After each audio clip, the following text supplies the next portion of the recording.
family, wholeness and balance. What's up? Jesse Tree here. Hope you're having a beautiful day. Just chilling out. It's my usual Monday live. Gonna be joined soon by my brother Jerome. I want to start off with a little herbal blessing. Chant up Zion. A little Palo Santo. A little digital blessing for y'all. Myself. May the highest potentials come through on this live in service of the y'all.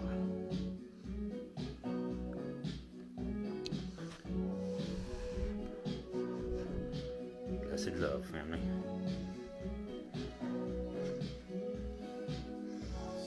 Alright, so before we get fully started here, still waiting for some people to jump on the live and come in. So I'm just kind of blathering to myself, but I'm going to post this for YouTube later.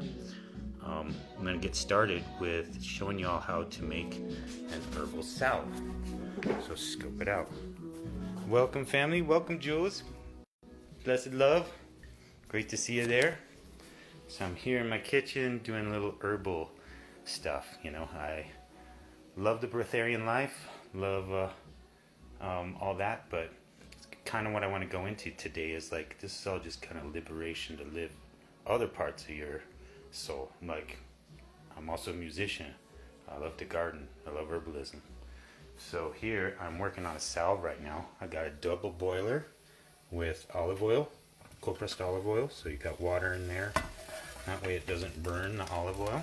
Keeps it nice. And oh, you're down in El Salvador, Raw Jules. Awesome. Yeah, I'm trying to make my way down to Costa Rica, but I'd love to just explore more of Central America. Mis abuelos están panameños. My grandparents are Panamanian, and entonces yo quiero, or me encanta America Latina, or Latino. Mi español es un poco malo. Necesito practicar. Okay, so we have 2 cups of olive oil there warming up on the double boiler, and then you can add herbs to that. That's what's known as the menstruum. So that can be alcohol in the case of tincture, or water in the case of tea. In the case of salve or oils, you're just going to use oil as a solvent to draw out most of the phytochemistry in plants are oil based. All of like the triterpenes and sesquiterpenes and polyphenols and all that stuff will come out if it's heated or infused. So you can use any herbs you want. We make a desert magic salve that's like sage and osha and pine. Today I'm making a healing hand salve. Hey, there's brother Jerome. One love, Jerome. Let me just finish up this download on the herbs, and I'll bring you in, brother. So it's good to feed the skin, herbs and oils and things. You actually absorb more through your skin than you do through your mouth. So it's kind of a breatharian hack to sort of, there's herbs like, for instance, I'm working here with calendula. And calendula, I just saw a study, in vivo and in vitro, that it breaks down cancer cells. It inhibits cancer cells, and it promotes cellular growth. We also have herbs like yarrow here, which is a styptic or blood herb, so it's going to help stop bleeding and also heal wounds. The story is Achilles, it's Achillea millefolium, and the story is Achilles asked the goddess Hera for a medicine that would heal all of his soldiers' wounds. So this heals wounds internally and externally. And then I have plantain here, Plantago major, and that herb is another good herb to stop bleeding, but it's also good for stings and the pain from scrapes and stuff like that. So I'm going to mix all these into my oil now and bring Jerome on. But so just the base recipe, this is one of my basic salves that I keep in my Etsy shop. But you just have the olive oil. You infuse herbs at kind of whatever quantity you want, but the more you put in, the more potent it will be. And then you strain them off, and then you put in beeswax and some shea butter. So let me bring in my brother now, and we'll have a little convo about our usual. And measure these herbs out as we go here, and say hello. I want to keep this every Monday at 4 and offer herbal stuff and Breatharian stuff and juice recipes. So, let's see. Jerome may be walking still. So I'm going to just keep talking. Oh, wait. Here he comes. Here we go.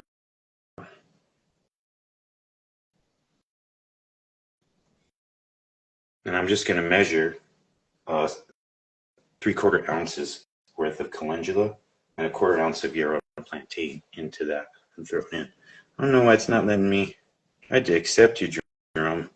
Maybe this happens to me. I don't know why. Let me cancel it and then invite you and see if that works.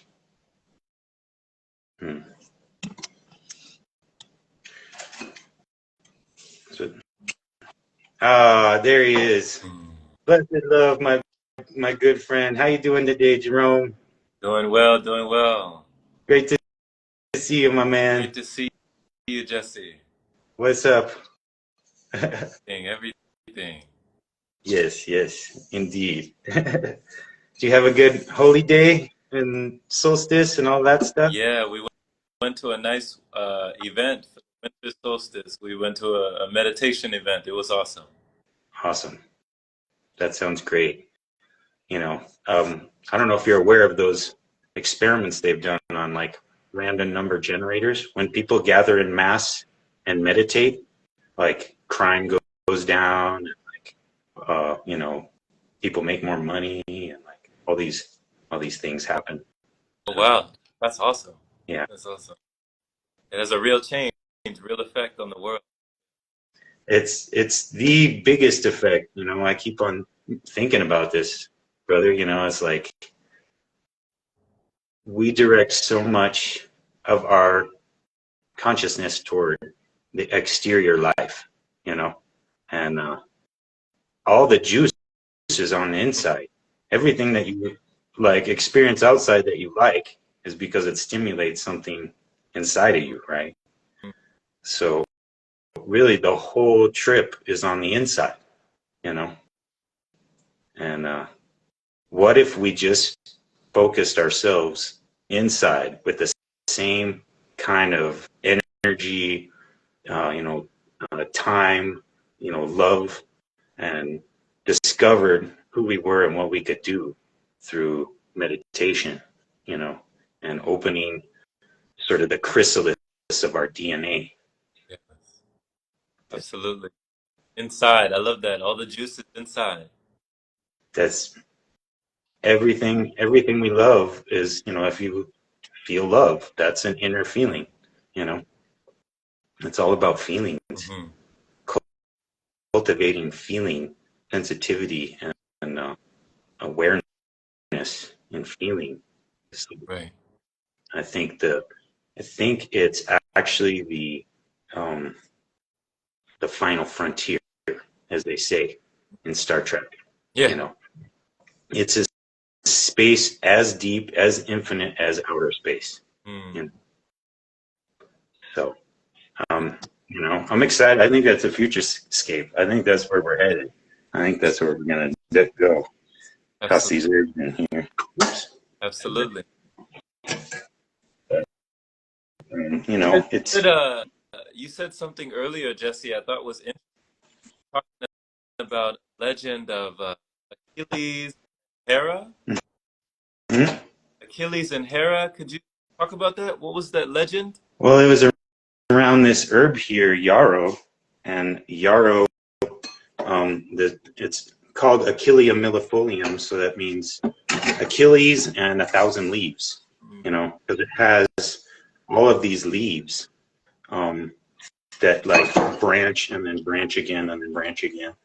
And the story is that he, he was in battle and he asked the goddess Hera for a herb that would heal all his wounds and his soldiers' wounds.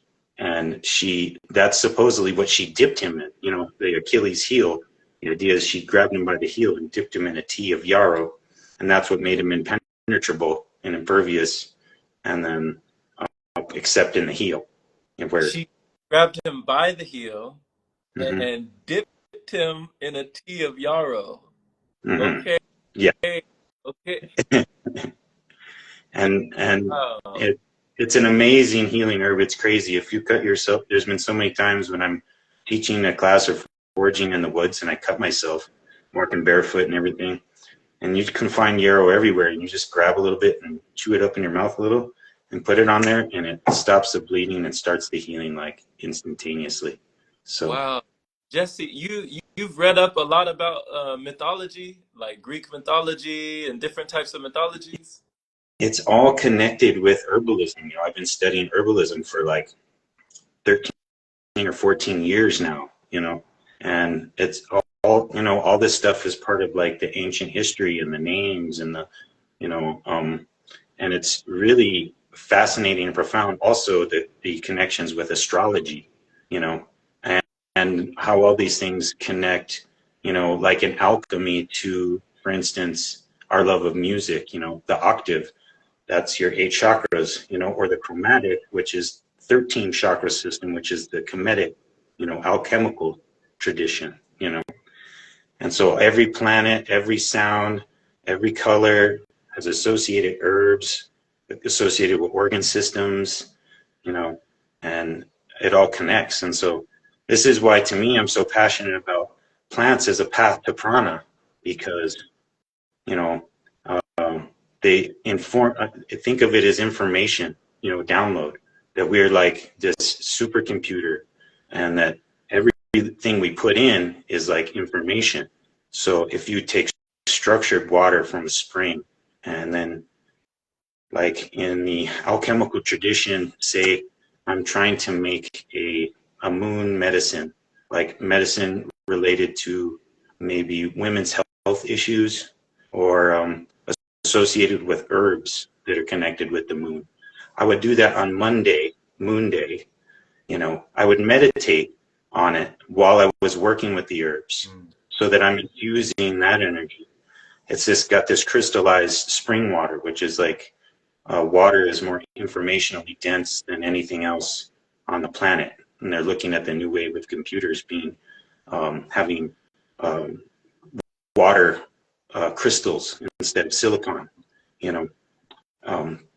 so, and we're made of this water, and that's part of the liquiditarian path, changing out and restructuring your water, but you can also do that with intention, with herbs, with crystals, with the planets, with the sun, the moon, and it becomes this whole joyful connection with everything, in the path. Sure. I love this. So what kind of mythology do you really get into the most? Like, do you most enjoy when it comes to either Greek mythology, maybe Native American folklore, or Indian, mythology, like different types of, maybe Mayan, maybe Celtic, maybe like, what sort of things do you really enjoy? I love, I kind of, my spiritual heart is, I sort of say that I'm a Buddhist Rasta Taoist, Buddha, Taoist, Yeah. And every tradition has Trinity. the,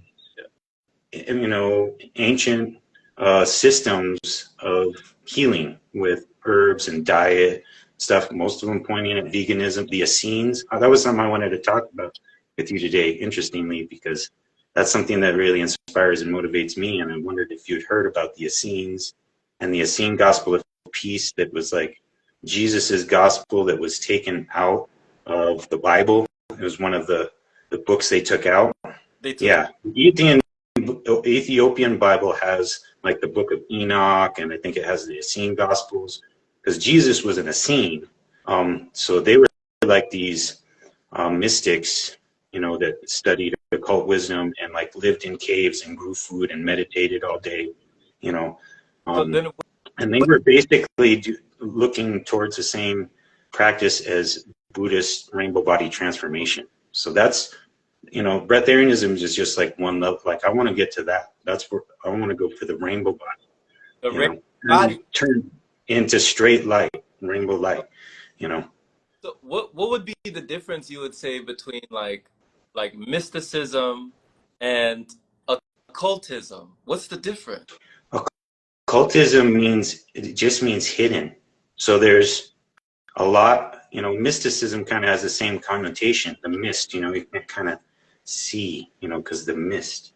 Occultism is like, for instance, the Bible, most people read from the straight allegorical, like this is the truth. It was, uh, life was created 10,000 years ago, and Adam, Eve came out of Adam's rib, and then the storyline.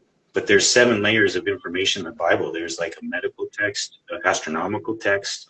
There's like all these different layers of encoded information in the Bible. So those different layers of encoded information are occult science, occult wisdom, and every tradition has them. There's like the layers of depth, basically to the spiritual tradition before you learn how deep they actually go. And they're all very deep, Okay. So then being in that field, being the Buddha Rasta Taoist, when it comes to mysticism, esoteric knowledge, or occultism, like what over the years has really drawn your attention that perhaps like we haven't even discussed yet? Like what was there ever, a certain tome, a certain record, or a certain book that you stumbled upon that was really esoteric that kind of blew your mind in a little bit? Yeah, there was a number of them. This is another thing I wanted to talk to you about. I was going to reverse the questions on you because I was curious a little bit about how this came for you coming up, as a youth. But so I was lucky enough. My stepdad was in the seminary, and he was a plant person.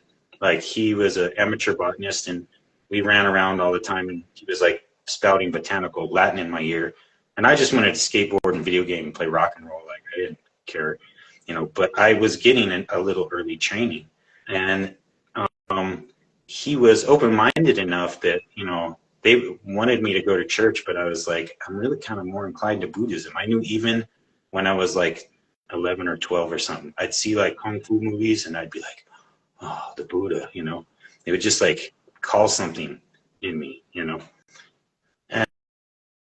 So he gave me some books. He gave me Herman Hesse's Siddhartha and The Snow Leopard by Peter Matheson. Okay.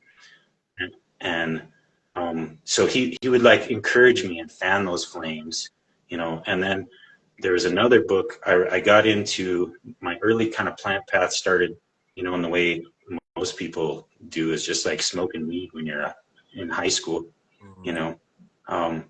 but that was like my spiritual gateway drug. It got me, that was the first time I'd had other sort of authentic spiritual experiences, but I had this experience where I just felt so connected with nature and the all and my spirit, my creative source, and experimented with psilocybin mushrooms and stuff like that, and all those experiences were like transformative, formative shamanic experiences that led me to desire to be a herbalist, and to be, or a curandero, or a spirit plant worker, that's just, and it's something I share in my classes. My first memory was with plants. Wow. Hiking with my dad, and I was like 3, and I fell asleep on his shoulders, and he put me down in this field of, up at a ski hill of flowers, and I just looked around and I was like, cool, I made it, I'm in heaven. And I seriously just felt like I was surrounded by stars and like all these, and interestingly, as I started to make my path back to prana, because I feel that's like the source kind of state, like we talked about, natural state, Mhm. you know, it's having like these bodily memories of me being a kid, being even on the liquidarian path. When you're a little kid, you could drink breast milk, maybe some apple juice or whatever from the bottle, you know. And I was like, whoa, it's like changing the way I breathe, that belly breath, the baby breath, you know. And I was sun gazing and stuff and doing this Merkaba meditation, and it started to like come clear in me. I could feel like the little tiny Merkaba fields of the little butterfly going by, and the flower over here, and the tree, and all these interacting fields, of Merkabas all kind of floating together, Mm. and it was, you know, had a number of really connective experiences in my life. And that was one day in the garden that felt like it was like up there with like my sun gazing experience too, where I think I had a DMT experience doing the whole working up from, you know, uh, 10 seconds, 20, 30, up to 45 minutes. Yeah. At the top of 45 minutes, I felt my fontanelle open up, my pranic Mhm. channel, and, and I just started to feel this incredible flow, of connection with Oh, man. everything, and just like flooded, you know, with love, bliss. The words aren't quite adequate, but You just you connected. yeah, yeah, you open the pranic tube, you know, hmm I think I open might have actually become pranic at that point, but I've just been like wrapping up my relationship with my family and food, and all this thing around herbalism and growing things for years as a permaculture gardener. And my body's changing. Like I feel so healthy and amazing. I feel like the chronic life is like the fountain of youth, but I have these like rotator cuff injuries and like back, from the years of working, overworking. Mm. And so I want to take time at some point to do something like a kaya kalpa, which is this herbal treatment that they do in India that's supposed to be restorative to the point that you can live for hundreds of years. There's stories of men who, had a whole life of children and, service and forced years. And then, you know, they do a kaya kalpa, which is like this 2-week immersion into meditation, relaxation, herbal baths, and all these things.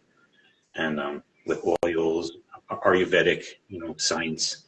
And, then supposedly lived another 80 years, and did it again, and so I think there is this potential, with the breatharian science, and as we're understanding the quantum mind connection more, that we could live hundreds, if not thousands of years. Yeah, You, you know. you like I've been reading in this book right here. You've seen this one, right? Right? Oh yeah, oh yeah. Yeah. That's like I listen to that on repeat, almost on Audible, just to So yeah. in this book, it talks about people who were living, like you said, hundreds of years. And it said, it gave an example of the guy.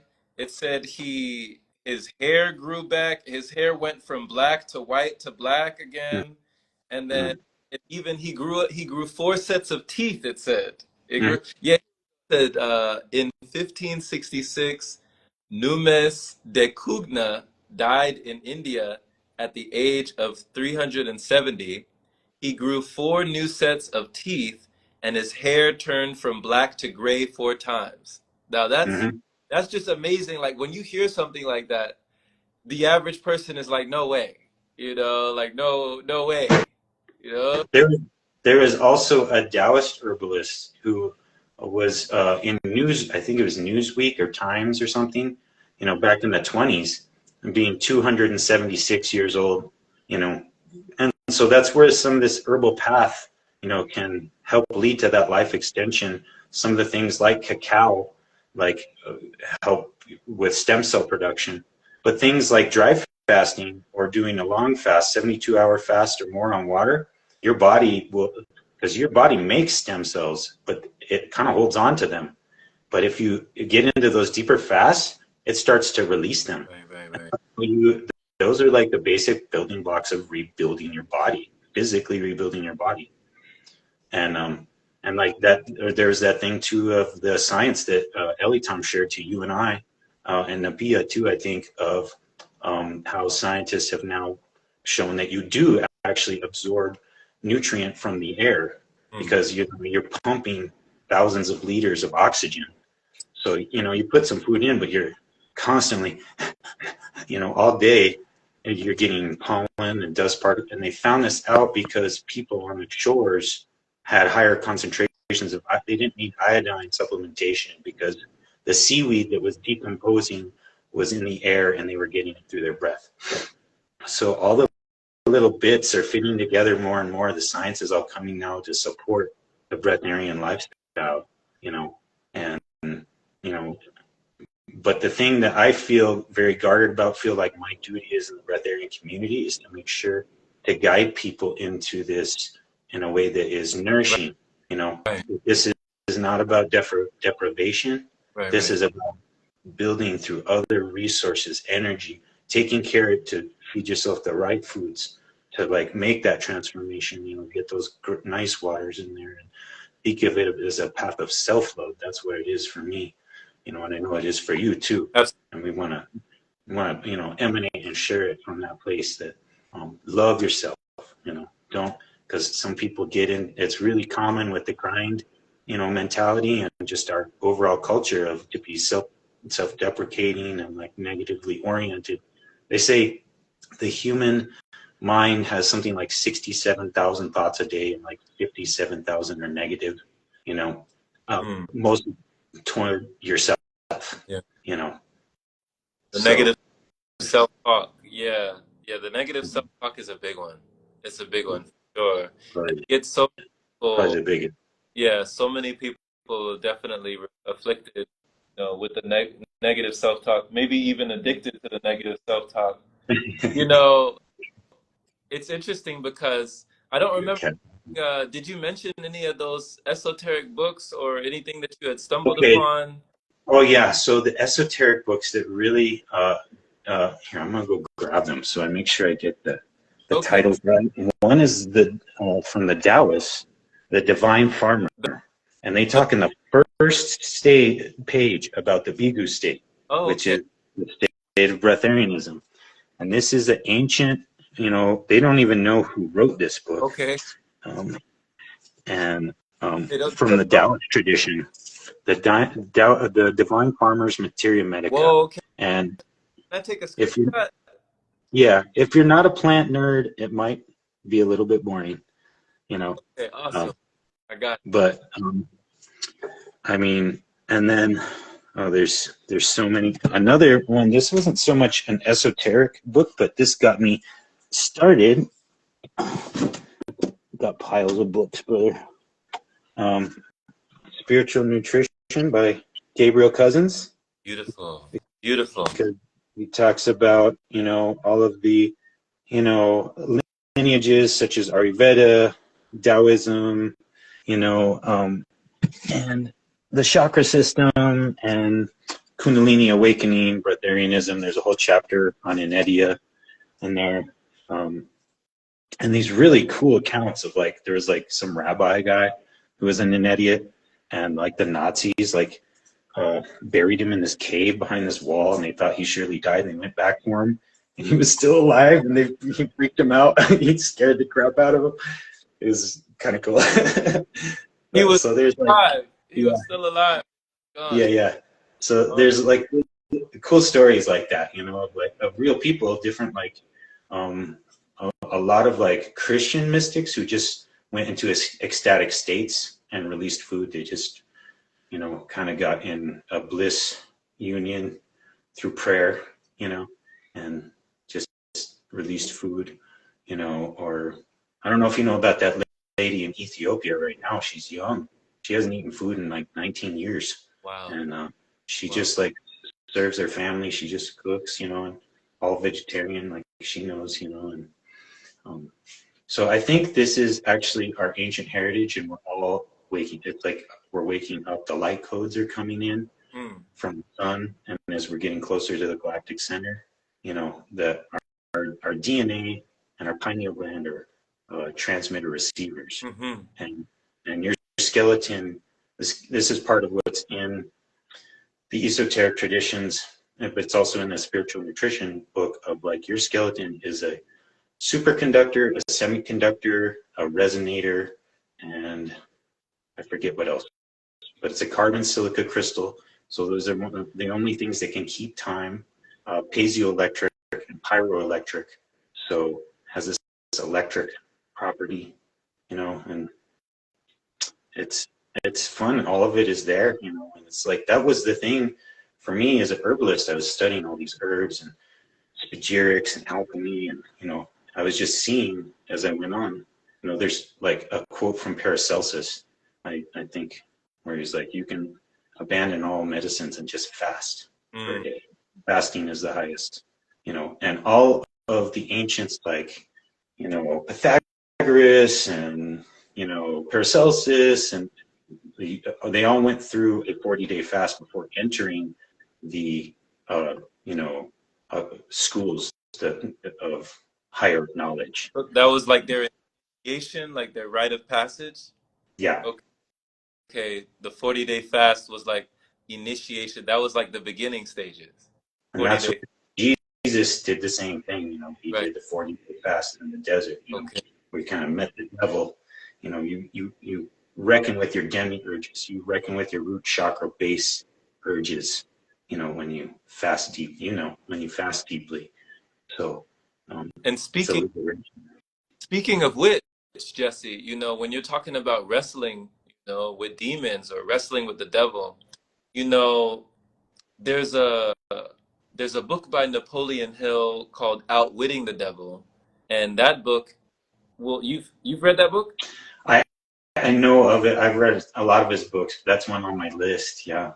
Okay, it's kind of like it's talking like the greatest trick that he ever pulled was convincing the world he's not real, and like just understanding like man or just people who are in the sloth or in gluttony or in laziness or in just lethargy or in sleepiness or in just all of these lower vibrations. Mm-hmm. It's almost like there's some sort of imperative to keep people in the lower vibration, or that they know it not. They don't know that they're sleeping, so a book kind of woke people up to a lot of things. And if you've seen Star Wars, the Star Wars with Anakin and Darth, what is his name? Darth Tyrannus. He was played by Christopher Lee. You ever seen that one? Oh, I don't know. Okay, there was one. Is that one off? Is that off the main storyline? Because it's such a universe of storylines. It was one of the prequels. One of the prequels of the Star Wars universe. Okay, where I had to seen it then. Darth Sidious, Emperor Palpatine, he had a sort of a Padawan, but he was training this Jedi Sith, a Sith. He was training a Sith named Darth Tyrannus, and he was played by Christopher Lee. He had a red lightsaber, and Christopher Lee. They were asking him in an interview, have you ever delved into the occult, the esoteric, mysticism, like these types of books? People, they were laughing, they were rumoring, they had a rumor that he had a widespread book collection of occult knowledge, like really, that kind of knowledge. And he said, no, that's not true. He said, I wouldn't have a place to live in if I had all these books. But he said that he had one copy of this book called The Devil is a Gentleman, and it was signed by Dennis Wheatley. And he said he advises people to never delve into that type of knowledge, because he says, not only will you lose your mind, you'll lose your soul. And I was thinking about this when I was asking you these questions, Jesse, because is there certain types of knowledge, with all of your acumen, like with all of the books that you've read, has there ever been certain types of knowledge that you've intentionally strayed away from, like that you don't want to know? Yeah. Actually, not in a way that has been avoidant in so far as like there's like this or that to watch out for, but I have directed my mind and my intention to only absorb things that are going to help me heal or help me help others heal. The Yes. whole thing of promoting life and promoting freedom and promoting, self-liberation, self-work, self-understanding, Yeah. because Absolutely. that's the true path. No one can do any of it for you, and those other powers.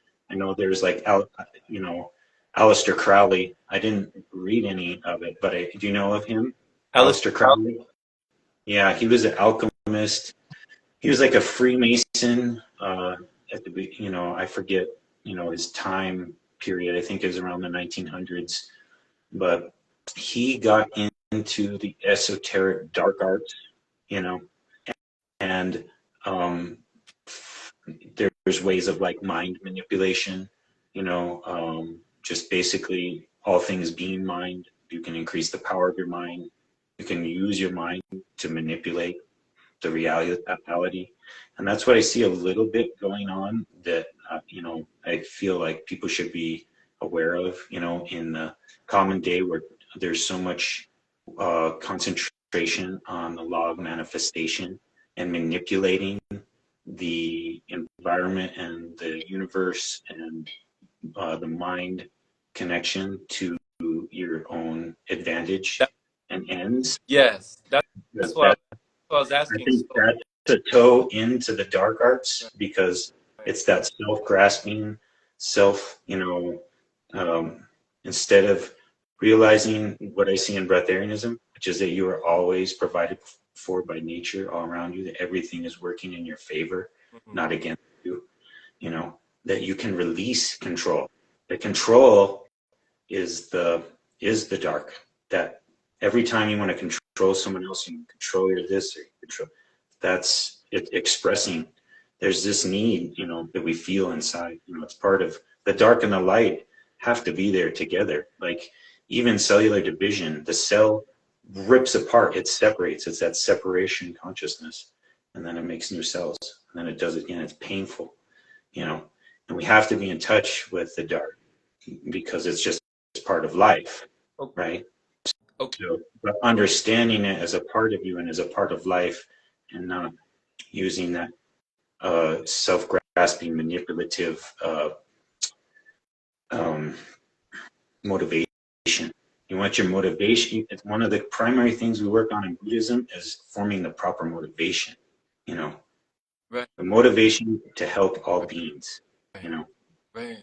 that that that's what we're working on. That's That will be the miracle. It won't be us flying through the air with our meditative powers, and it will be us living together as human beings on the planet, but exactly. with the biosphere. Exactly.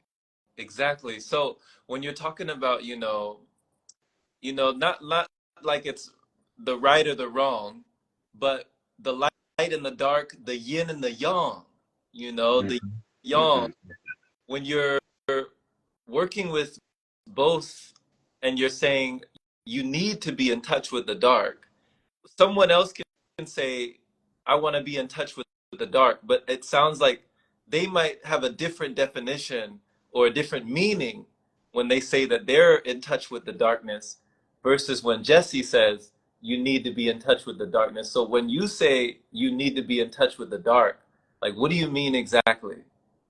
I mean, just allowing the natural flow of yin and yang as it arises, because there's all this gray area too. It's like, so is the woman who lives in the project who's stealing food for her kids doing something wrong, or is she doing something right? Mm, You know, is that self-grasping and bad mm, necessarily? She's just trying to feed her kids. mm-hmm, You know what I'm saying? That's like our divine right. We should have access to our natural needs, you know, mm, and that's what, if we were all gardening, we would have that empowerment, you know. right. Um, so, there's gray area. It's not black or white. That's why the yin yang has the, light and the dark and the light, Mm-hmm, and it changes. Maybe you have to do something that's hard, that you don't like, that you wouldn't do, but you see that overall it's going to create a higher good, you know. Right. Just concentrate, you know, if so, that's that motivation to help other beings, help yourself and other beings, be free, happy, healthy, you know.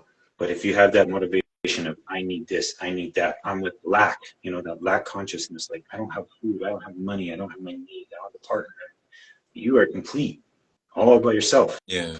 you know.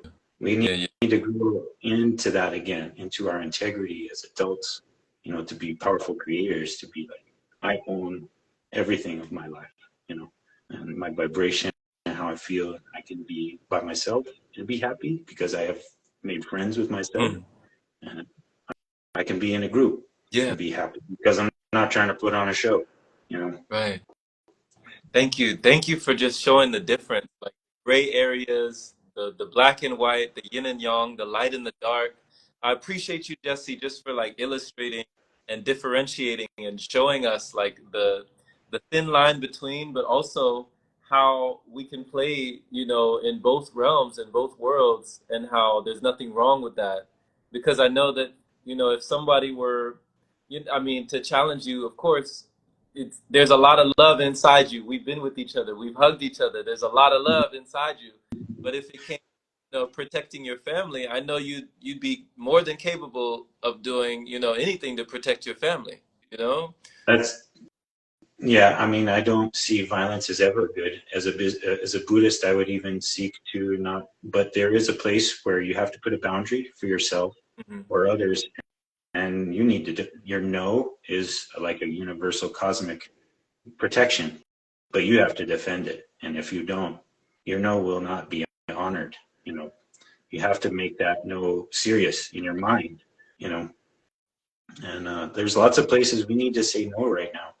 No with social media, no with uh, ways governance is being pervade, you know. No to just, to me, big tech and just the sort of, there's powers that be that kind of are sort of in those Sith arts, we'll say, trying to manipulate and control the collective experience to their benefit. And I think they're going to fall. I think the Tao is going to knock them flying, you know, um, and putting our trust. You know, real faith doesn't it doesn't look like everything's going well. You know, like, you got to put your stock into something that, you know, you just know it's Yeah. right. You know, and if you stay in your heart, you're in your protection. You're in your best guidance. Your heart is the place of compassion. That's the compass that will guide you. You know, um, you always know what's right. You just don't always listen to yourself. You know. You know, you just oh my gosh, Jesse, you remind me of you know, Neo from the Matrix, right?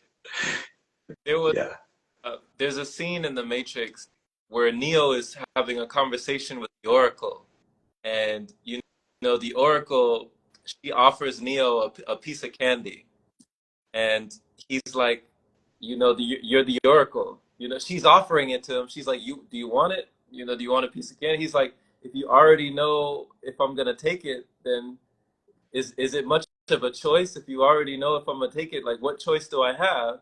And he says, and it's so funny because I spent years just trying to analyze this one phrase that the Oracle says. I spent so long trying to figure out what was she talking about.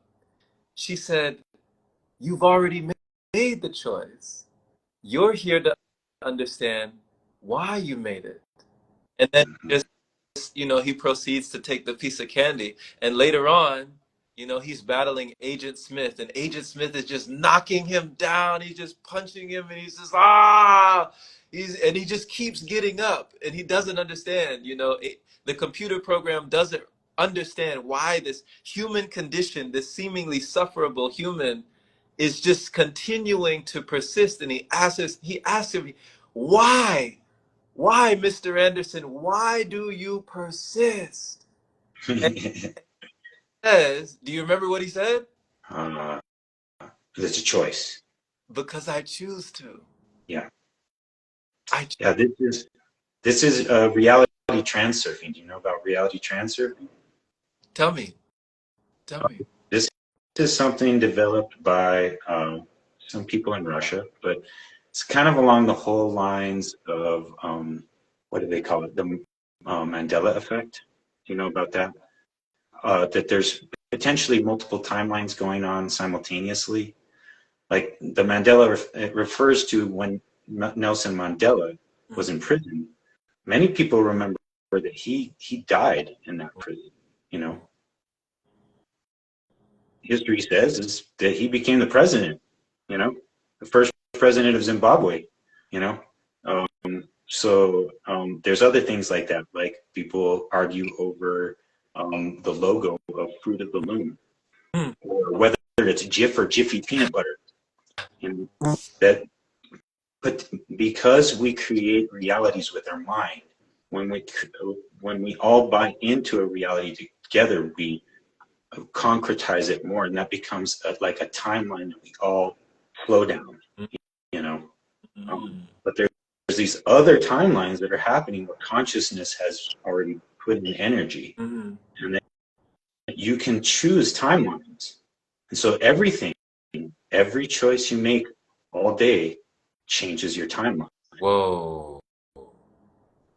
It's the truth. Like causation, whether or not those things are happening, causation is such that everything you choose is precipitating a different chain of events. Whoa. Okay. So our choice is, that's why it can feel debilitating. Like, should I have a cacao drink or a golden milk? I don't know.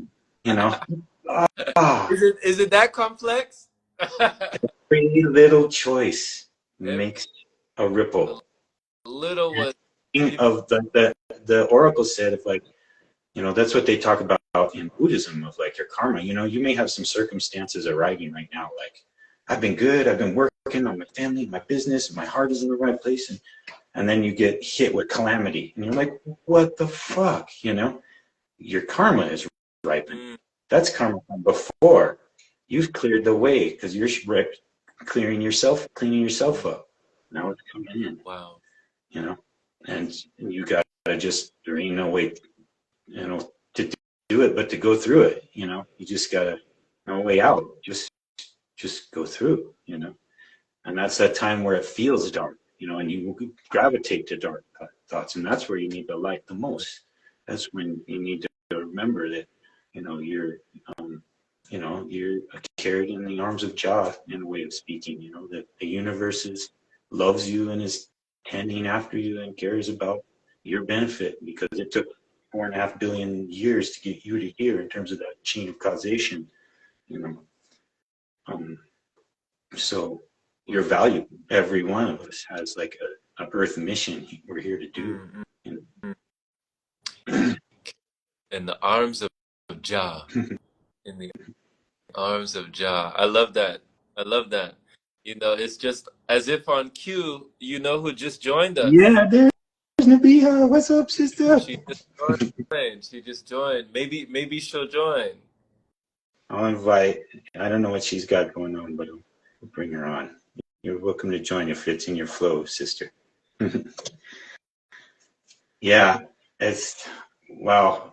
I love our conversations, Jerome. It gets me thinking about stuff, it's just in my heart and mind all the time. But it's like, that's what I mean also about the thing of like changing our focus to the internal. Hey. Hey, Navia! Hello. What's up, sister? Oh, we're all here together. This hasn't happened in a long time. Yeah, Yay! let me see. I'm still trying to find a spot. Yeah. So okay. Just Can you turn guys on the see? light. It's getting dark. Can you guys see me? Yeah, we can see. Yeah. Okay. You're clear. I'm using the bed as a stand. Okay, there we go. Whew, okay. Hey. Hey, what's going on? Oh my God. Yeah, it's a long day. I had a long day.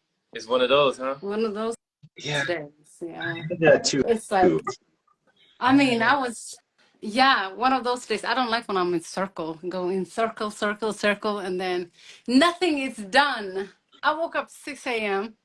and I thought I was going to get some things done, but been just driving around. I know the feeling. I had a day like that too. I don't know if it's in the stars or what, but I had all kinds of, ambitions, but that's that thing, too, of just knowing it's all in divine time and order and letting go when it shows up like that. Sometimes it's hard though. You're like, but I can't do it later. And you just have to let it go. Yeah. Nabiha, what did you have to surrender today? What did you have to let go? How was your day first? How was your day? Did you have the same day? Did you also happen to be in circle, roundabouts all day? No, I was playing chess at the park with a friend today. Okay, so you had a different day. That sounds more relaxing. Jerome, I wanted to ask you about that. You walk everywhere? Well, for the most part, yeah. He gave me a ride, but yeah, I do That's walk for awesome. pretty much. I asked because one of my favorite herbalists, we started talking about herbalism and all this stuff, is this lady. She's a raw foodist and an herbalist, and she's in her like late 60s, super healthy, and she hasn't had a car. She's never learned to drive a car. Never had a car. Oh, that's a good one. She walked, biked, or took like a cab or an Uber, or a friend drove her, or a bus, or and I just thought, whoa, that's so cool. I would love to live that way. Like Ellie Tom, he just like he goes wherever the energy takes him. I love that. Yeah. The first 5 years when I moved to California, I drove the first year, but then I put down my car and I told everybody I don't have a driver's license. Sorry, I don't have a driver's license. So nobody actually knew that I can drive. Because that's the only way I could save myself, to say like I don't know how to drive, rather than like, oh, I don't want to drive. That's People would awesome. push. Yeah. So 5 years, yeah, people around me, close to me, would not know that I can drive. And I was the perfect, passenger. It's like, okay. So normally I would just go to the passenger seat. Even now when I'm driving, I'm like, oh my God, it's been 3 years now, but still I'm going to the passenger. That's amazing. I love that. Yeah. I think it's like too much work to drive, really. Or it takes, I would love I've realized to. that, yeah, I realized it takes a lot of focus and like we don't think about it, but it takes a lot of work to drive. For me, it becomes, this whole life, this pranic life, and just a good life. I feel like the stress is necessary, but the more we can reduce it, the better. And I have to drive like an hour to go anywhere. If I want to go to the grocery store, if I want to go to work, I have to drive an hour each way, and on the highway. And, if you're going and you're running to town and running errands and working and everything, and you're on the highway, like, to remember throughout the day, I've been getting better at it, but like to come back in, breathe, like kind of let it go and relax. Some days it's easier to practice with that, and I think that's good practice. And some days it's just, you just feel like we did today, we just rolled over. That's kind of how it was for me. One thing after another, just bam, bam, bam, bam, bam, and none of the things on my list. So, like, that's where you go with the Tao and just be like, this is what actually needs to happen. For me, that's the kind of how I roll with those, is just be like, okay, that thing of like, kind of like our conversation was going towards, Jerome, of like, the whole thing of the dark and the light and flowing with the Tao, of like, are you thinking about what the universe or the world can do for you? Or are you thinking in terms of what you can do for the universe? Because the whole thing of manifestation, when you're in that realm of generosity and adding value and gifting, that's how you receive, because that's the energy that matches you, you know. So Yeah. just going with it, but sometimes just irritating. Yeah. So what about you, Jerome? You never You, answered huh? you never What was the question? yeah. What was So the question? what did you have to surrender? Oh, oh, what I had to surrender to today. Yeah. I mean, you mean my little circle? I mean, I I just walked in the house and I thought, okay, there are some few things that I need to catch up on and do. And first time I'm going on the app today, and then I realized, oh, okay, Jesse and Jerome are online, and I'm like, oh my God, it's Monday. so so then I came here, but I still have some things to You do. made it. Huh? I'm so glad you made it. It's good to see you. Yeah, it's good to be here. So Yeah, basically, I am traveling tomorrow morning, and I had a lot of things at work. I like to, at my job, I like to do it easy for myself. Ooh, I like your hair. thanks. Yeah, I was keeping my hat on so I didn't get Yeah, hairs in myself. yeah, they get in there. Yeah, they are. Yeah, Yeah, this one has a mind of its own. It's like the quail feather. So yeah, yeah. It looks cool. Yeah, I'm thank I'm you. I'm down with twisting and braids and all of that. I've got a little paranoid about that allergic reaction that I had last time. If it was Yeah, from yeah, that hair, yeah, yeah, yeah, yeah. So yeah. I'm not going close to that anymore. But yeah, so today I was just trying to catch up on things, like creating timesheet took me all night. I was in the office actually all night. I came home around 11 p.m. from 8 a.m. shift. Mm. Ouch. Um, yeah, the only thing I haven't done is pack and yeah, get ready for the travel itself. But But it I've been, sounds like hmm? a trip. It's not a big trip. It's just a trip. I need to take a trip every month, I've realized. For fun. So this is one of, yeah. Yeah, So I me went in too. November, October. This is December, and then hopefully I'm going to Europe around that side of the world I can't around wait to get back February. to Costa Rica myself. I'm like plotting and trying my best. I'm definitely gonna try to in the future get land there and start another permaculture sitch down there. Where? Um, I'm looking in Puerto Viejo and La Fortuna, Okay. which are one is like a, a really nice kind of beach town on the Caribbean side Mm-hmm. with some of that rustic Caribbean culture I love. They got vegan eateries and places selling coconut water all over, and Yeah.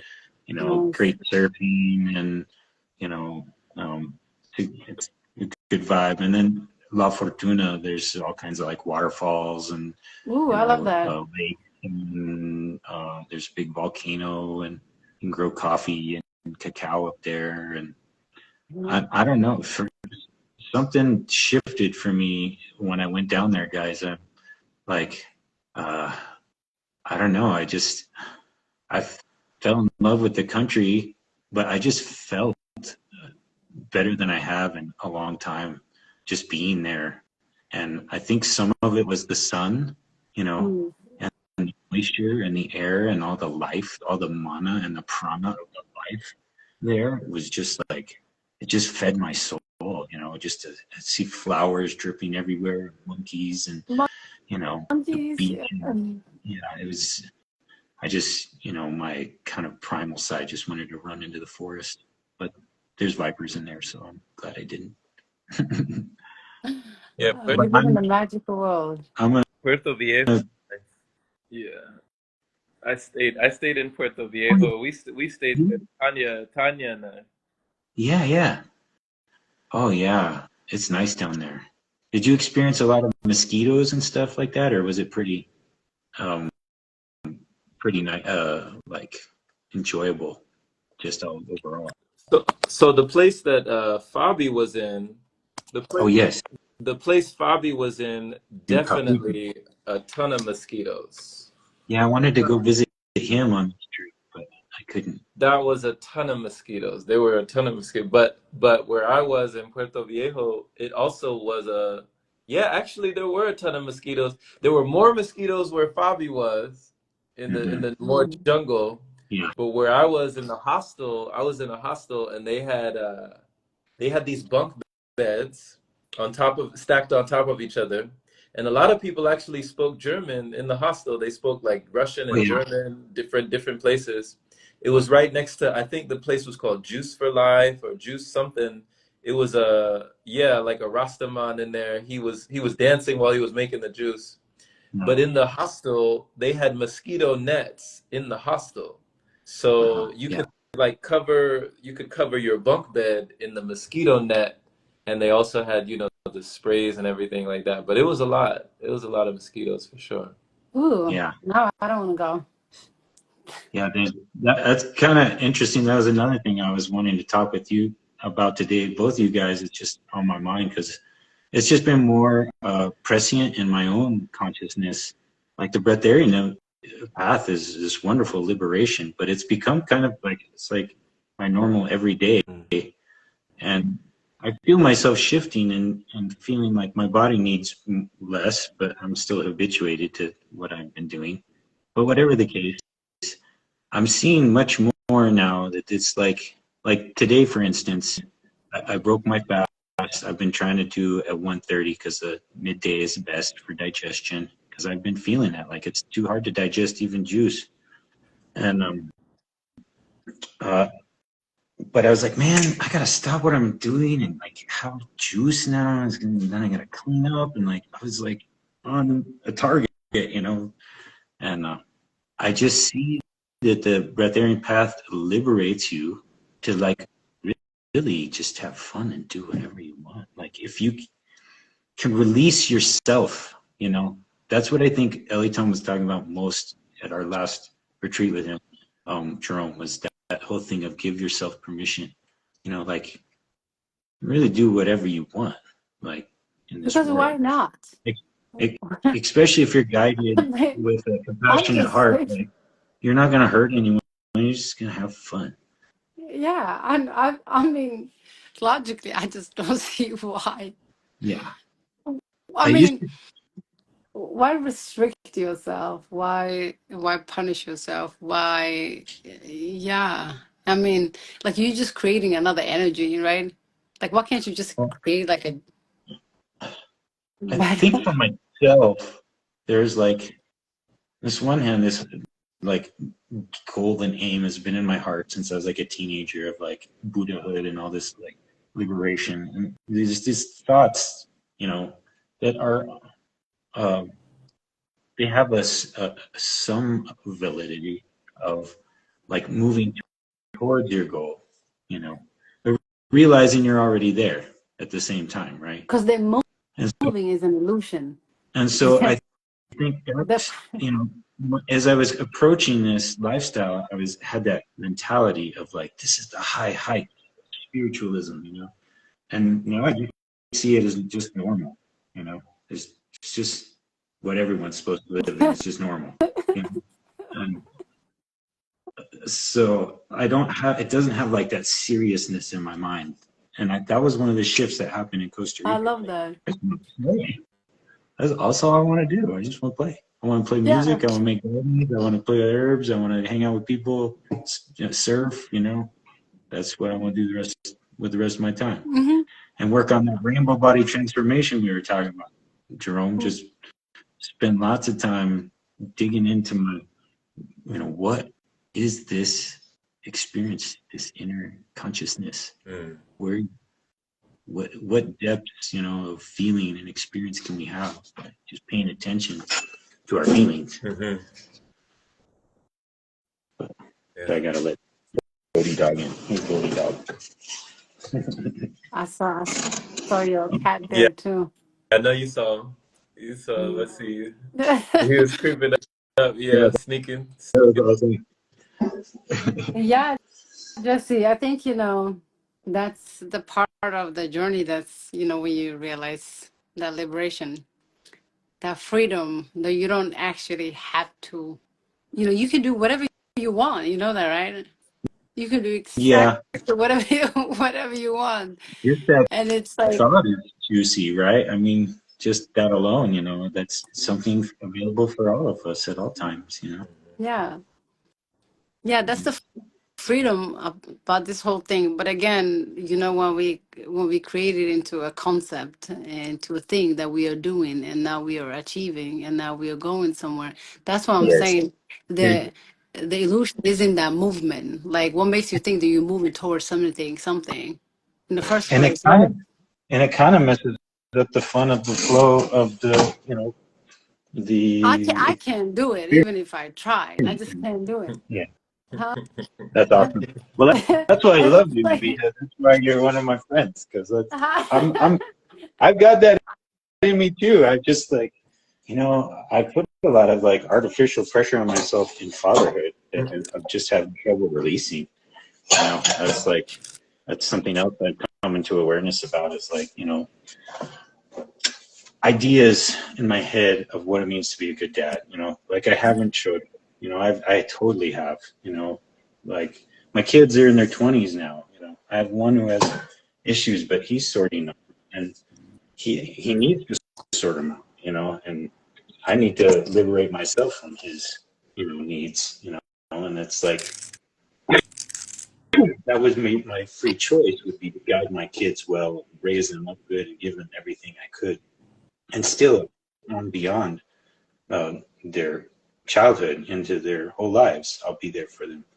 But I'm ready. Like I've been doing service for a long time. I'm ready to play. It's time yeah, you to should.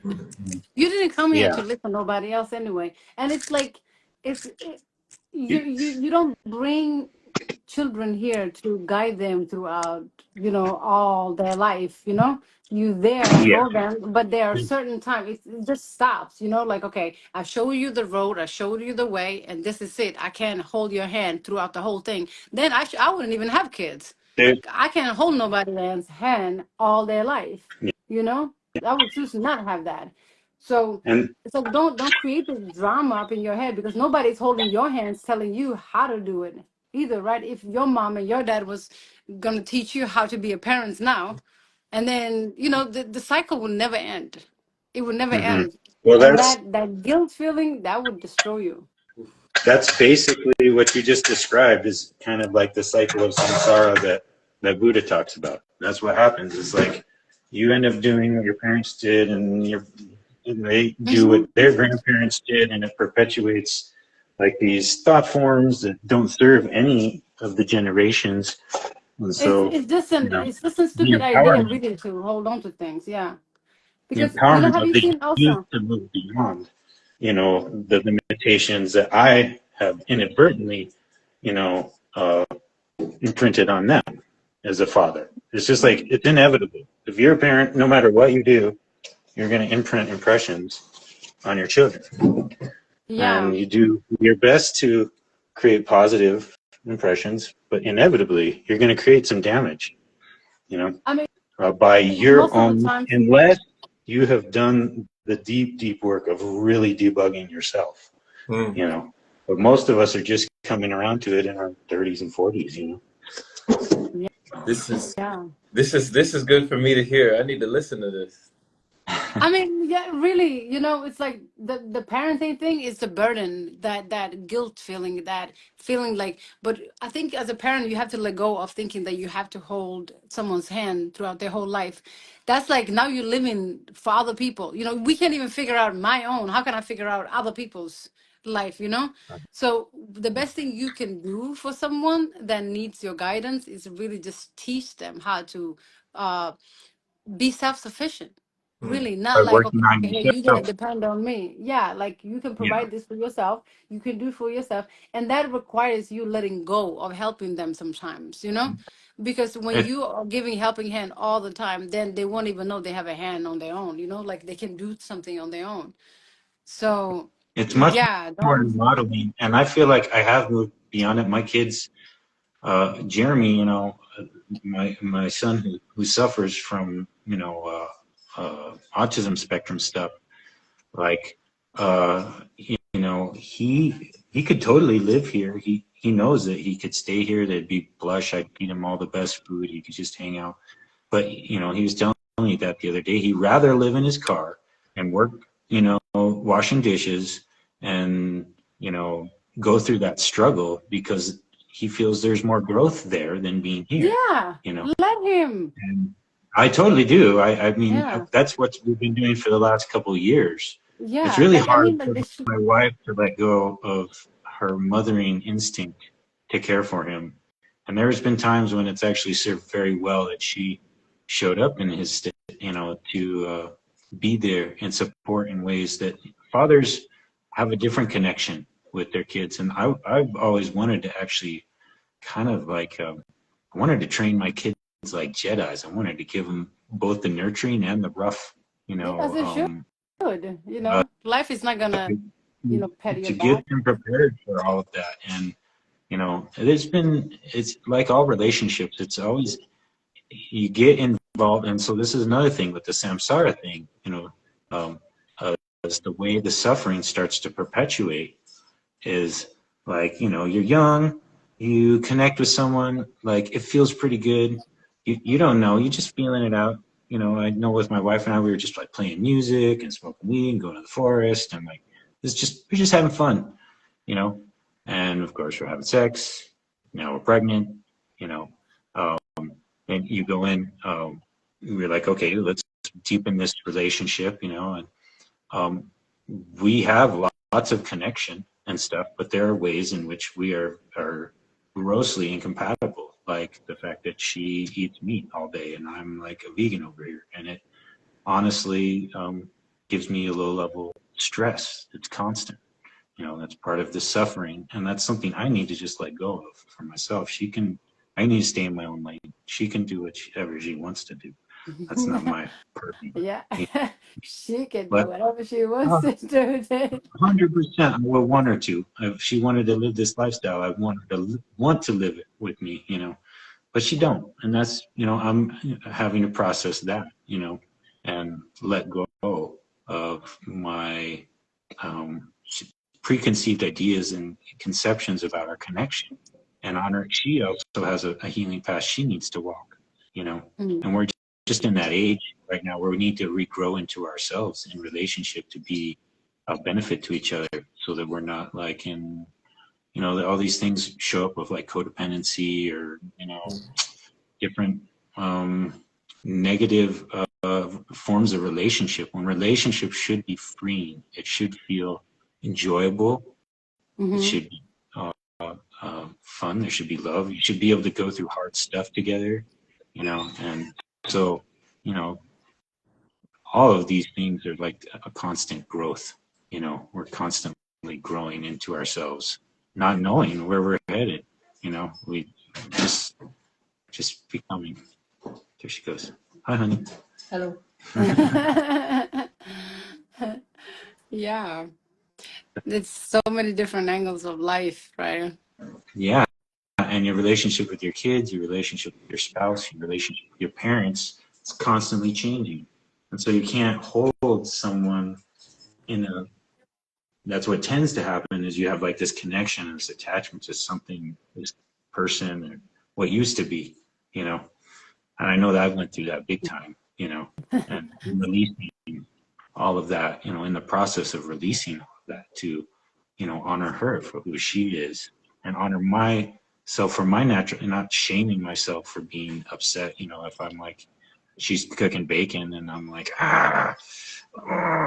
like that's my feeling body telling me that's not my guides don't want me to be in that. So we work it out in ways like they're very considerate of me. They'll like take it outside, and cook it out on the grill, for I instance. mean, in a way, though, when that reaction happens, my sister cooks meat all day long. They would have like a meat party on that kitchen, Mm, and I will walk mm. through it. You know, Yeah, I see her friends sitting on the floor, actually, you know, drying meat, whatever they're doing.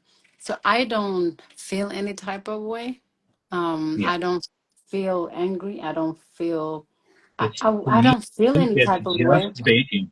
For me, I don't mind if they're cooking beef or if they're That's cooking something chicken. that, yeah, it's something within you then that maybe you liked If bacon. Maybe there was it something feels that. no, it feels like a physical reaction, like of Mm. anger. You know, Yeah, so it's like something that you need to maybe work with, and it's not like Hannah or anybody else who eats what's pork, that? you know, Yeah, because we live in a world where that is more normal yeah, than, you know, not eating. So finding that yeah. peace within ourselves where we can move through a world where everybody is just exactly where they're supposed to be, it's a different piece, you know. Like I don't feel like anybody is doing anything wrong, to be honest. Like anybody, even like I understand the one that kill and all of that. Okay, that's a disturbed mind. Okay, that's a very disturbed mind, and that's a heart that's not aligned. Mhm. So we do have the good and we do have the bad, but I really don't believe that, you know, anybody is doing anything wrong on purpose. I don't really believe that, you No, know, people we're think following. eating meat is horrible, but let me just enjoy this pig, you know. We're So all we're all doing the best to follow our inner guidance, and that's what I want to empower everyone to the ends of. You know, because I think your guides are telling you exactly what they need to. There mm-hmm, are places though where the difficulty is in the differentiation mm-hmm, between what are your guides and what they're telling me, and that's what I feel like what's going on when people are eating meat around me is I don't want to be in that energy of mm-hmm, killing, mm-hmm. and death. Absolutely. I mean, I Um, feel the same way when I'm like and at the grocery store. I used to feel, you know, every time I pass by, you know, the I, meat aisles, it's like a slaughterhouse. And people don't register it that way. It's like, oh, this is beef, you know. But to me, I see chicken breasts and all that. I see body parts. So that's yeah, literally walking through a slaughterhouse. But, you know, that's the reality I live in. So somehow I have to block it. But the feeling is still there. You know, yeah, I can still feel it. yeah. It's like that strong compassion I have for and I think it's like you pointed out. It's like when I was a kid, I loved meat. And so that it's almost like reckoning with my upset with myself around that. Maybe in a Mm-hmm, way. mm-hmm, And my family ate a lot of bacon and things like that. mm-hmm. So, but I don't know. It's an interesting thing. The whole path of it, trying to differentiate. Oh, I can differentiate the different sources and voices within and without, and the guidance. I think like we always know. That's the thing that for me, I don't know how people get through a day without meditation to be able to tune in and hear their own guide, their own truth speaking to them. I don't know. I don't think you're It's ever like, away from it. You're never like yeah. separated from it, or anything. I It mean, just seems yeah, go ahead. Go ahead. like Go ahead. people I'm have more trouble interrupting. accessing. Sorry, it No. just seems like people are having more trouble accessing their. There's all this talk constantly about showing up in authenticity. And it's like, wouldn't that be like what we all do naturally all the time anyway? Like, do we have to like exert ourselves to be authentic? And is that authentic? You know? Yeah, yeah, I know Um, what you mean. you know what I mean? Yeah. Anyway. Listen, What is your thought, Jerome? Uh, You quiet. I'm listening. This is all very like this is very informational. This is good. Especially during the parenting segment when you were ping-ponging back and forth the advice on the parenting. It felt good just to hear that. Just to understand like You're already a parent, you see? So you know. parents are always doing your best, and You know what? we're actually all. Yeah, go The ahead. Sorry. parenting part, that's one of the reasons why I would never get a dog. You know, like dogs will forever want you to pick their poop or whatever. Like, you know, you always have to take care of them. Like, they will never be able to go to the bathroom. Never, ever, ever. You know, and just think about that. I'm like, no, a cat, For me, yeah. Dog, For me, it's a yeah. totally different reality because I live in the country, so they just go off. I Yeah, don't. but I've there are never picked some up. people that would not go out for walk for themselves. I think it's good that they have a dog because the dog will make them walk, but they will literally wake up 5 a.m. just to get the dog to the bathroom or whatever and then come back and go to sleep. They can do that for the dog, but they cannot do it for themselves. So it's good that they have dog to walk with, but just to wake for the rest of my life, I have to think about somebody pooping and I have to take them out. No, thank you. So that's how it Well, feels like, if you feel like, you have to hold your kid's hand throughout their life. At certain point, when they're like two, you're like, okay, they're not using diaper anymore. Now I don't have to deal with that. Right. So when things end, right? And it's like, okay, now they can go to school by themselves. So I don't have to deal with driving them. Oh, now so they go to different levels. They're 18, they're like, okay, my God, I don't have to deal with them anymore. Now they're more responsible. They can go to work, they can, do things for themselves. You don't have to buy them things. But if you're forever gonna be a baby, no, I don't want to be a parent then. well, Like, I think what you're hitting on is another thing with respect to just relationship, Mhm. whether it's relationship to your work, a new job, or a job you start, relationship to a spouse, a child, a friend. Um, It's people. I call it. I use the same metaphor. I call it the puppy syndrome. Though people will go to the pet store and they see this cute little puppy. He's so cute, and you want to take him home, and you want to scratch him, and you want to cuddle with him, and then you wake up in the morning. You're late for work, and he's shit all over the bed and the floor, and you step in it, and you got to clean it up, and like now you're mad at the puppy, you know. Mm-hmm. But the puppy didn't do anything. Mm-hmm. He, just being a puppy. It's your attachment to your um, um, sort of improper thoughts about what a puppy is, you know, and what the life of being a parent or in a relationship. We get these dreams of like, oh, this person just fits my dream person, and but that's your figment of your imagination of that person. Mm-hmm. They're completely different. They had a totally different upbringing, experience, and preconceived all these ideas about what they are, you know. And Did you? so jump into you're going to start a new business, you're going to start a new relationship. Be willing to take that dark side of the Tao with the light. It's not all posies. There's going to be hard ass shit you got to go through, and you Yeah, need I somebody didn't know who's that going when to I was go through 15. it with you. Yeah, Yeah, I didn't know either, even when I was in my 20s. yeah, I didn't know that, but I've learned, and like that was a beautiful lesson in my life. Really, I feel like I've been, yeah, watching out Oh, for and not doing wrong, not doing this, not doing that. This, am I doing right? Like it's just full of stress, full of stress. but you know, something I also sorry to kind of interrupt what you're saying, but jump in on in terms of the positivity of family and these relationships is that they will bring more out of you. Like the person will get up to go take their puppy out to take a crap at 5 a.m. because they love the puppy, even though it's a pain in the ass. You know, Hmm.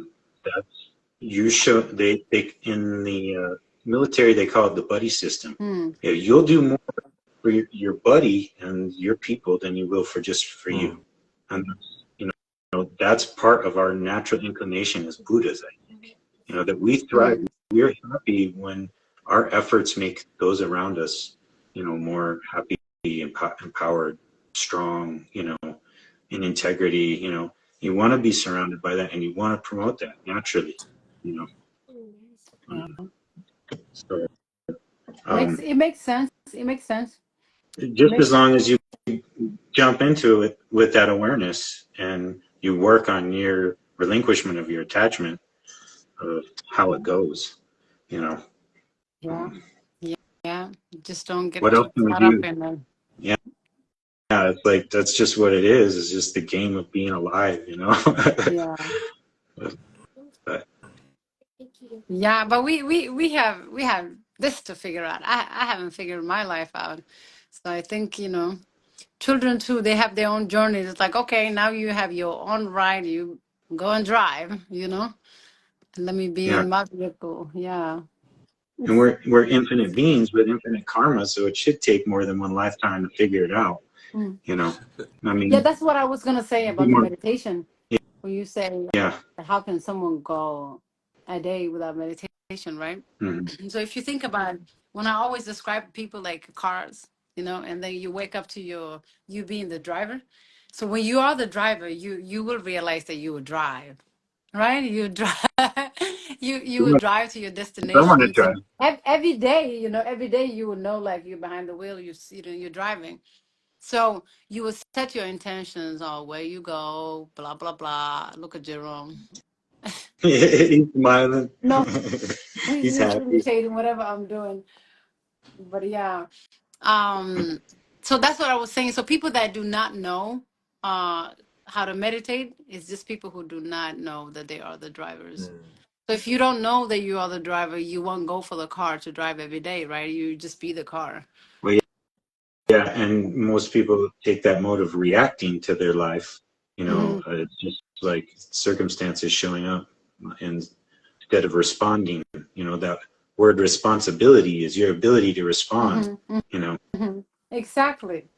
Exactly. uh, Yeah. So so that, that's why, at least that's what I think it is. If you don't know what's going on, so why would you do anything about it? mhm, Yeah. mhm.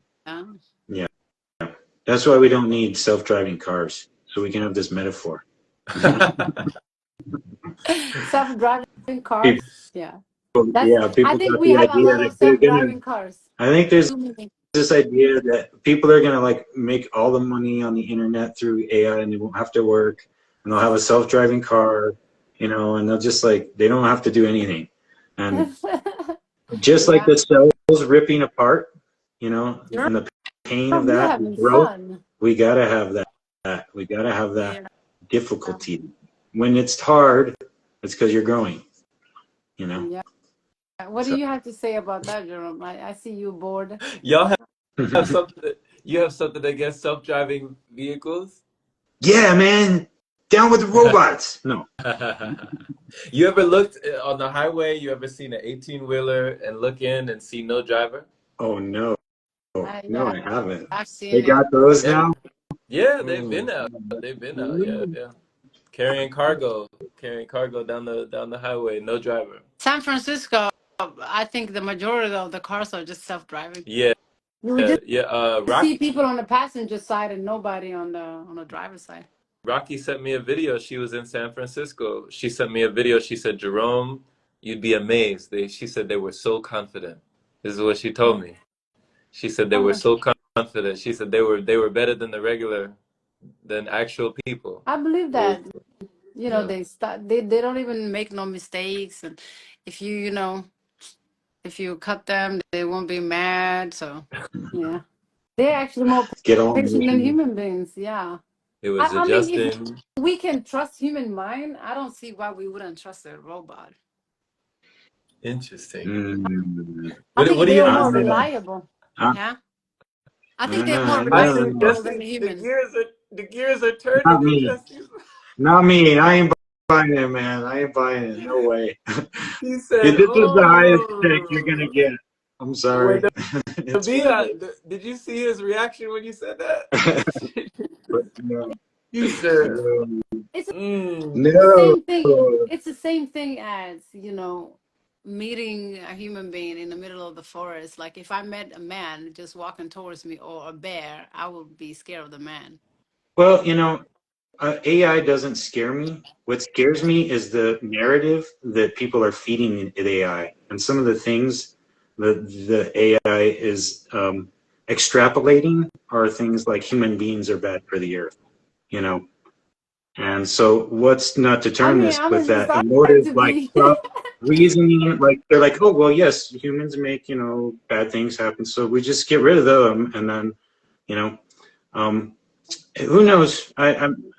And as an infinite being, I'm really just down for whatever. But in terms of intentional choices and like that, the choice creating intentional timelines, Mhm. I'm gonna choose nature every day. And I'm even thinking of getting rid. Like I've been strongly considering, just getting rid of my cell phone Mm. altogether. The thing that has me is connection to folks like yourselves. I just want to stay connected with the the two of you and a few other people, wonderful people that I love, that I don't have any other way to being connected, but it's the people that I'm interested in. And this is just something that I use that to me it's kind of a cumbersome and troublesome a tool to that end. Mm. I mean, it's not the tool, it's the mind using it. Mm. Yeah, but the tool is designed for a certain Uh, thing. A gun doesn't build a house very well, and a hammer doesn't. You can use for killing, but that's not. It does a much better job of building a house. You know. So it's the So mind that the uses it, right? technology that is the intention of the people. You know who created the internet? Mm-hmm. DARPA, the defense, a The military intention. branch of Mm-hmm. the government. Yeah, So, I know that. But what I are their mean, intentions? yeah, What do you think the intention their wasn't intentions good. are? Their intentions, are their motivations proper? Do they want to benefit human beings and the biosphere? That's Yeah. my question but what, about the utility and the construction and design I and intention of the tool. mean, they use other things as well, like remote viewing. So we can also pick and use different things. They tried our natural abilities first and see like how far we can go with that. But then they used the rest for technology. At the Well, same time, it's the same mind. Whoever we are pointing finger at, it's the same mind that speaks now. So we can always yeah, change the intentions. this is I this is a good. This is a good little debate we got going here. I like this. I need it you should to join. it I should like be. this. We don't need to always be in congruence to be friends. It's good to have differentness. It actually makes it more Differentness is fun. good. Yeah, Differentness is good. it I makes mean, it way when it more comes to fun. technology, I have my opinions. I always have some type of opinions. But I mean, when it comes to the cars every day driving, and I see people driving, I mean, if we can trust each other like that, why not trust a computer? I, I I mean, the way see we the trust people. utility in it, but I see that we trust ourselves less and less. You know, Yeah, I can see that. I can see why, because I don't trust human beings like that. yeah, and that's because they're not trustable. But that's a habit from past that has built Yeah. that actually human beings are trustable. That we just need to regrow that in ourselves and be that for other people and start to recreate it in the world. Yeah. Because I mean, it's otherwise, just it's the human mind that creates the AI. So it's just another programming. It's just the same way we program people, we program these computers, but these computers cannot, um, they only have the program that we put in, you Mm. that, know?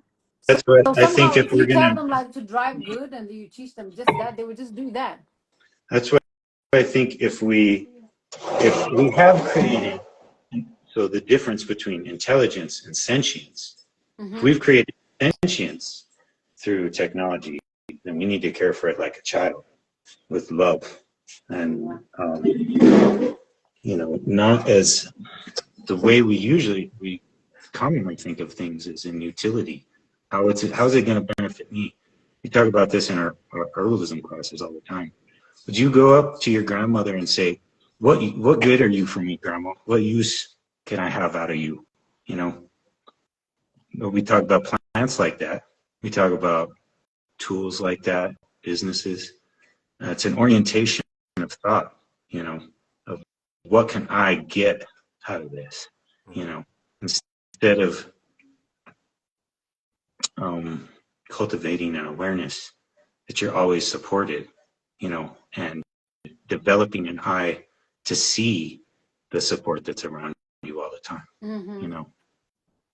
and that in the form of people, in the form of plants, in the form of the breath, the air, the sun, you know.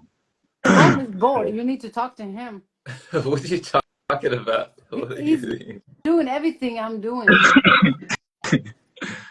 I'm scratching my hair. He's scratching his hair. You don't see that? I have so much text going on here, so I don't see him. But yeah, he's bored. He needs to talk. I don't see any text. I didn't know anybody was talking, but I was Yeah, really enjoying the Somebody asked dialogue. if this will be saved. That's the last thing I see. yeah. Oh, There's this will be good. quite a few I missed here. I can kind of back up if you guys want here. Yeah. Sorry, everyone. Let's see. Yeah, Back into our maybe they talking want to about hear for Jerome. Now we listening. frequency Okay, of Jerome, for. tell us about your day and what you up to nowadays. What would you like to know, Nabiha? Huh? Anything for you. Anything for you, Nabiha. What would you like to know? I think Jesse has some Oh, questions. what happened to your questions? Huh? What happened? They coming. They coming. What happened? They're on their way. Where'd they go? Where'd they go? You see? You They're see? on their way. Mm, Yeah. mm. That's awesome.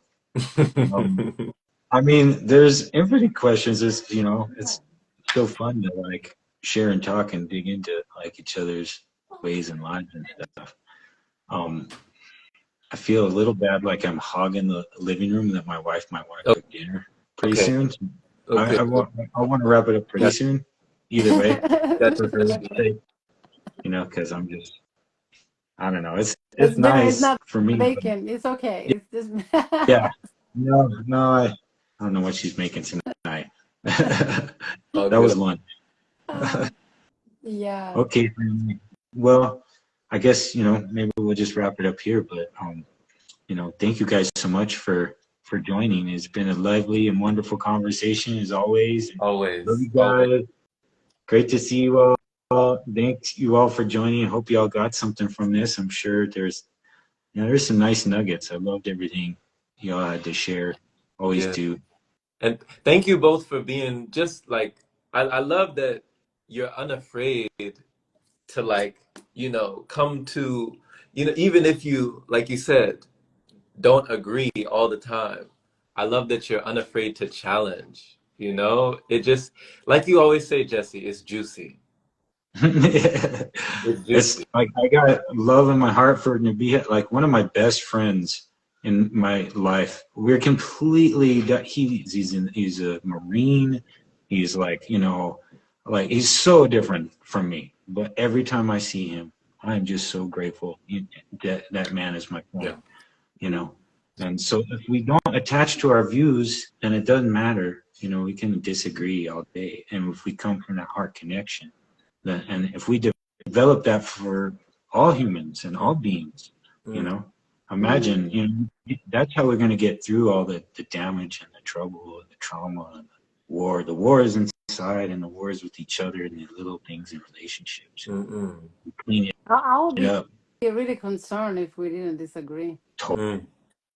Yeah, I would be so concerned because there is no way you would agree on everything I had to say. I would be concerned. I wouldn't even be your friend to that point. Yeah. Because that. I don't want a yes man for a friend. I don't want people who are just going to agree with me, Yeah, it's not even possible to agree on everything. Yeah. It's not even possible. Because that means like you're not even agreeing on anything if you're agreeing on everything. It's impossible. It's impossible. So it's healthy to have that disagreement and to be able to talk about it, Like I'm not afraid of saying something that I know you have a different opinion on. If it's gonna waste my time on, talking about that. Like let's say like if you like to take vaccines and stuff and I would never talk to you about no vaccines. Like I won't have any opinion on it. I wouldn't judge you or anything like that. You're doing what you're supposed to do and I'm doing what I'm supposed to do. But like we can agree on disagreeing on that, But I wouldn't think like, okay, me not taking vaccine, that you taking vaccine, that something is wrong with you, something is right with me. I don't see anything that I'm doing being more right than anybody else. Really. So that way I can be neutral with anybody. Yeah. That's what we need to grow back, and people get into these spaces of righteousness with their decisions, and it's just isolating, Yeah. So we don't need that. We can have different opinions and not be attached. Absolutely. Yeah, So I would be thank so stubborn. Yeah. So All thank right. you for Thank illustrating. you. Thank That was you, fun. both of All you. right. Yeah, this Okay. Sleep good, y'all. Much love. Much much love. love. All right. All right. You up, family.